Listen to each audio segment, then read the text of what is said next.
Karibu mpenzi mtazamaji wa Nebuye TV, karibu katika channel yako pendwa Nebuye TV. Kwa siku ya leo tuko moja kwa moja shambani kwa mkulima wetu ambaye tutazungumzia kuhusiana na mada nzuri sana, mada ambayo inahusiana na jambo zima la kupalilia bustani yake. Mkulima wetu leo alikuwa anapalilia bustani ya biringanya. Kwa hiyo biringanya bana inabidi zipaliliwe kama tunavyoangalia pale awali katika video mbalimbali zingine ambazo tunaweza kujifunza kwamba kuna umuhimu sana wa palizi. Kwa tunasema kwamba magugu yanapokaa shambani yanakuwa pia hayafanyi vizuri na yanasababisha kwamba shamba linakuwa liko vibaya na mavuno yanakuwa mabaya. Kwa hiyo kuna umuhimu mkubwa sana kufanya palizi. Kama unaangalia katika skrini yako hiyo, ina maana hiyo ni palizi ambayo mkulima wetu ameweza kuifanya, na huu mche unaoona hapa ni mche wa biringanya. Kwa hiyo tutamkaribisha mkulima wetu hapa na tuweze kujifunza vitu mbalimbali ambavyo vinahusiana na jambo zima la palizi, yani umuhimu wa kupalilia zao letu la bamia. Kama unavyoangalia hapo, magugu yote yanapaliliwa katika shamba letu la bamia, yani shamba letu la biringanya. Kwa hiyo shamba la biringanya, hiyo ni biringanya.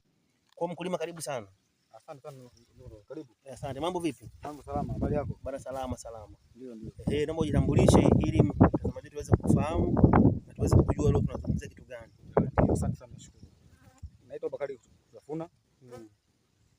Nipo kwenye zao hili la biringanya. Tukishuka kidogo chini ili mtazamaji pia aweze kuangalia. Okay. Nipo kwenye zao hapa, kama unavyoona mandhari tayari nimeshaanza kufanyia palizi. Na hii palizi kama unavyoona hizi zinaanza kutoa mahua. Ya maana kwamba ziko bado.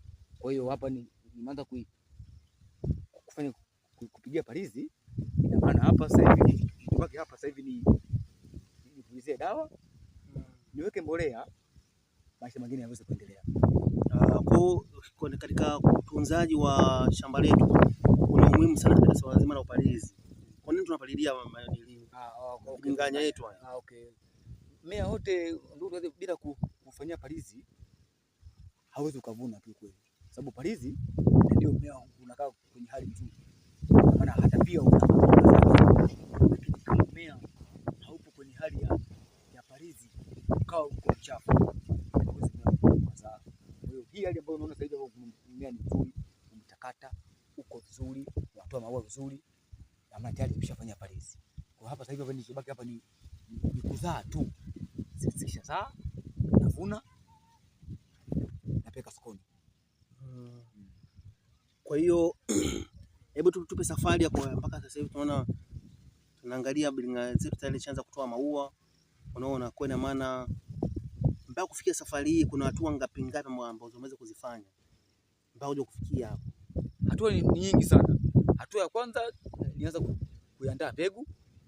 Kisha baada ya kuandaa mbegu nikaandaa eneo hili ambalo wewe unaliona hapa. Baada ya mbegu kuiandaa, nikamwaga mbegu kwenye kitalu. Baada ya kumwaga mbegu kwenye kitalu, baada ya kuota mbegu, nikang'oa ile miche na kuja kupandikiza kama ndugu unavyoona hapa, ndugu mtangazaji. Shimo hadi shimo kwa mstari kama hivyo unavyoona. Piga mstari kwanza tuendelea.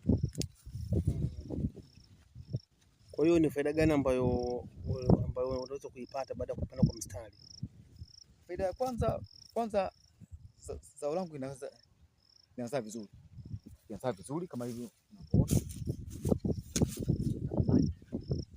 Vizuri, itakata vizuri. Ina maana kwamba napata faida nyingi. Ina maana kama hivyo nilipopanda hivi mstari, mazao pia yanazaa vizuri. Mstari wa hali ya juu. Kwa hiyo ina maana mazao yanakuwa yanaweza kupeana nafasi. Bila shaka. Upepo unaweza kupita kwa mfano unapita sehemu moja kwenda sehemu nyingine. Bila shaka. Bila shaka.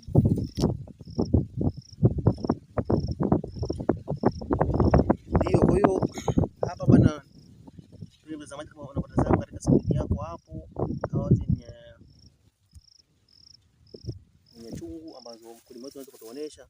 Ina maana tayari mazingira yashaanza kuonekana matunda. Hii ndio inaanza matunda. Kama hivyo unavyoona huu. Hii ni tunda hili. Biringanya ile, ndugu mtangazaji. Kwa hiyo ina maana kuja kufikia hapa katika hatua kama hiyo. Ina maana kuna hatua mbalimbali ambazo tunaweza kuzifanya kama pamoja na palizi, pamoja na kutia mbolea, kutia dawa za wadudu. Ili kwa ajili ya kuweza kupata mavuno mazuri.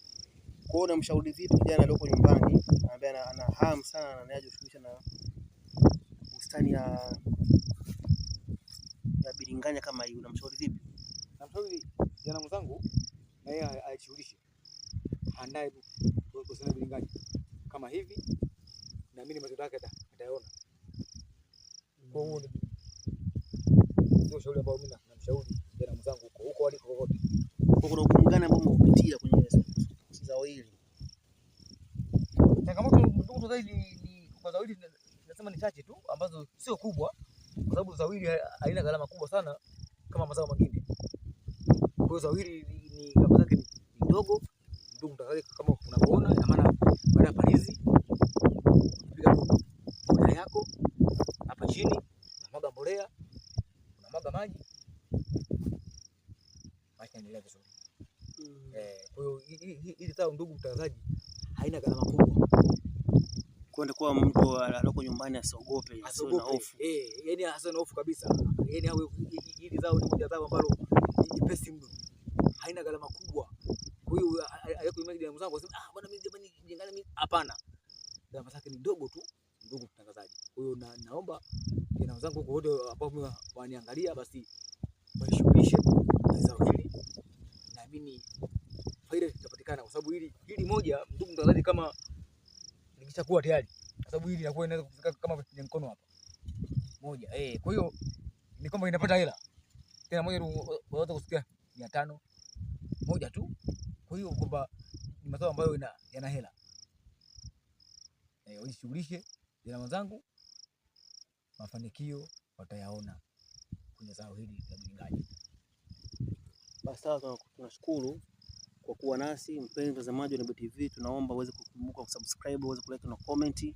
Kwa siku ya leo tulikuwa tunazungumzia kuhusiana na hatua mbalimbali za kupitia katika kilimo cha biringanya, ambacho mkulima wetu ameweza kutuonesha hapo kwamba hatua kubwa ambayo yeye anaifanya kwa swala zima la upalizi pamoja na kutia mbolea na kushughulikia katika swala zima la maji ili uweze kupata mavuno yatakuwa mazuri. Kwa hiyo mwisho wa video hii ndio mwanzo wa video nyingine nzuri. Naomba uweze kutembea katika playlist zetu na mtandao wetu wa kijamii ili uweze kuuliza maswali mbalimbali na kuweza kujifunza kuhusiana na swala zima la kilimo na bustani. Kilimo kidogo kidogo na bustani ambayo inamtoa mtu kutoka sehemu moja kwenda sehemu nyingine. Tunashukuru sana, karibu Nebuye TV. Tunakukumbusha uweze kusubscribe na kulike.